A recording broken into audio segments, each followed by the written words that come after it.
Taong nakamaskara nagnakaw ng $105,000 mula sa isang armored truck sa Philadelphia. Ang pagnakaw mula sa armored trucks ng nakasuot na maskara ay kadalasang napapanood lamang sa pelikula. Pero nagawa ito ng dalawang tao sa totoong buhay Huwebes ng hapon sa labas ng isang bangko sa Philadelphia.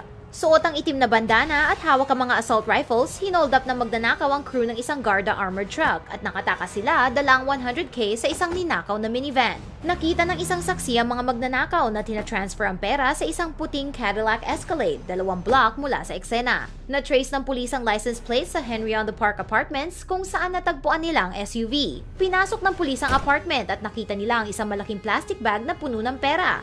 Pero hindi nila nakita ang mga suspects o ang mga armas na kanilang ginamit. Naniniwala ang mga investigador na ang mga suspects ay maaaring tumakas mula sa pintuan sa likod nang dumating ang pulis. Ito kaya ang bakas ng pagtakas ng mga magnanakaw? Iniimbestigahan ng FBI kung ang pagnanakaw na ito ay kaugnay ng isang armed robbery sa labas ng isang Philadelphia Wells Fargo noong Oktubre. Sa kasong yon, ang mga magnanakaw ay nagsuot ng mga scream mask at nakakuha ng $300,000.